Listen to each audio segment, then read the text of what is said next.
everyone, especially to you, sir. My name is Aijan Emers Wanda. I'm from Mohon, Alaginsan, Cebu. And right now, we're gonna talk about science. What is science? Science is a process of learning about the natural world through observation and experimentation. In science, evidence is very important. People who study science are called scientists, and they use the scientific practices to gather and interpret information. Scientists learn about the natural world through investigations, which produces evidence that helps them answer the questions.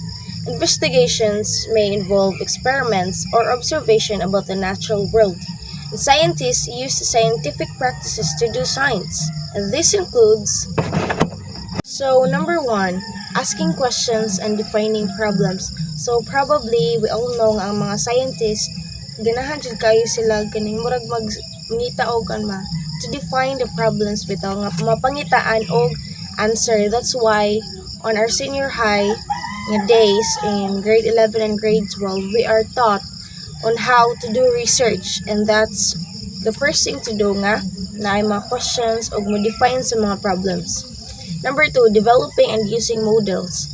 Number 3, planning and carrying out investigations. So as researchers, di ba, nakasuway naman taan ni pag 11 ug 12, we do some investigations or observations depende sa atong pagagamiton. Mathematical man or systematical. Number 4, analyzing and interpreting data. So maka-remember ta nga, we all do this to interpret and analyze the data. And number 5, using mathematics and computational thinking. So in science, so it is very important na kibaluta mo mo compute or mo unsa ba ni? Yeah, computational thinking using mathematics. Kay mathematics and science are very related to each other, connected kumbaga. And then number 6, constructing explanations. So this is the evidence kay kani ang dili man ka makabuhat og research if wala kay explanations, if wala kay evidence og mga background studies. Number 7, engaging in argument from evidence. And number 8, obtaining, evaluating, and communicating information. So sa paggather og information, sa paggather og data, so this is very important to obtain, to evaluate, and communicating information. Now let's move on to what is technology. First, sir, let me read my notes kay lain man kaayo mag-memorize ko unya wa koy nasabtan sa akong gi-notes or gikuha from the internet. So it is very important nga ako makasabot sad ko. I hope it is okay. So for now, let's talk about technology. So here it is said that technology is application of scientific knowledge to the practical aims of human life, or as it sometimes phrased, to the change and manipulation of the human environment. So ang gingon dire, application of the science na scientific knowledge. So diri na kaning ma-cater og mabuhat sa mga scientists ang ilang mga gipang research, ilang mga gipang investigate by using technology to the practical aims of human life, or as it sometimes phrased, the change is kaning pagbag-o and manipulation of the human environment. So mo relate siya diri ang environment kani ang kay diri naman i-apply sa mga scientists ang ilahang hibaw-an about the scientific knowledge, about their research or investigations and observations about the problems that they are going to define. And then here sa sumpay is science is the study of natural world. So kani sumpay ni siya sa what is science. Science is the study of natural world by scientific method.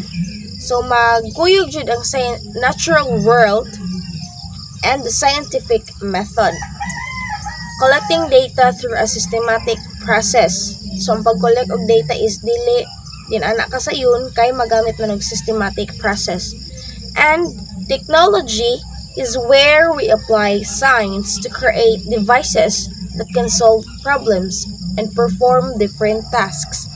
So, ingon diri ang technology is where we apply science. So, dili pa man gid kayo ta katukid sa science kay we're not even a science expert or scientist.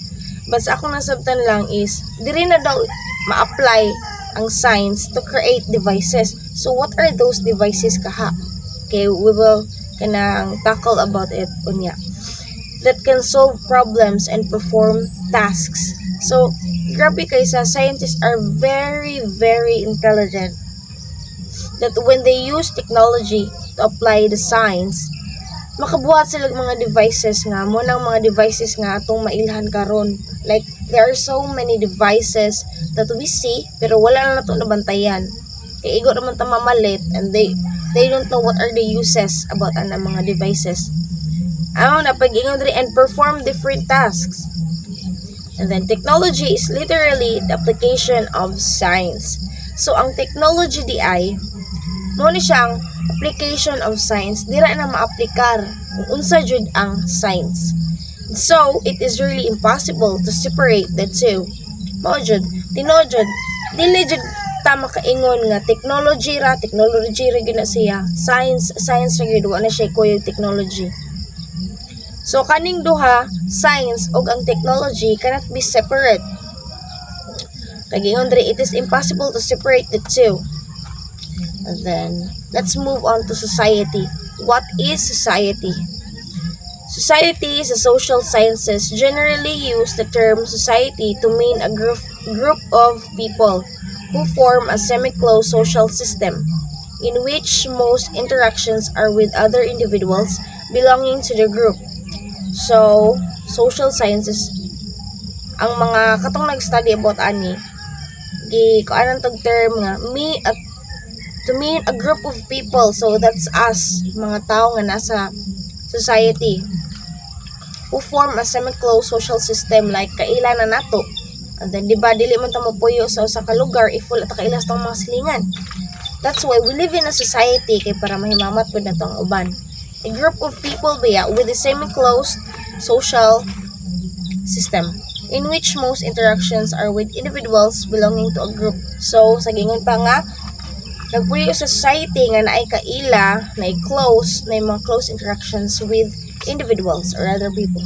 More abstractly, a society is defined as a network of relationships between social entities. So, relationship from other people. And naay interactions sa lang tao. And then, how are they related to each other? So, kani ang science, technology, and society. How are they related to each other kaha?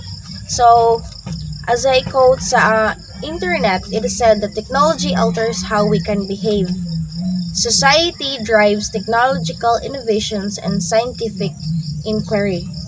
And the last one, science gives us insight into what kind of technologies we could potentially create and how to create them. While technology allows us to conduct further scientific research.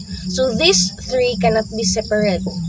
Kay science, kung ingon tag science, dili ta makaingon nga dili ka mogamit og technology. Ug may usad kag science, dili ra pud puro sa pagka technology, wala pud kay mga kaning scientific basis, wala kay mga systematic process ug wala kay mga observations ug investigations or even experimentations. So, kaning tulo, society, technology, science, technology, and society can be separate. It's because they are very connected to each other. And then, so furthermore, as this first semester going padulong pa, we hope we can learn better and more diri sa science nga dili lang kay kani among mahibawan kundi more pa jud. Thank you sir, God bless.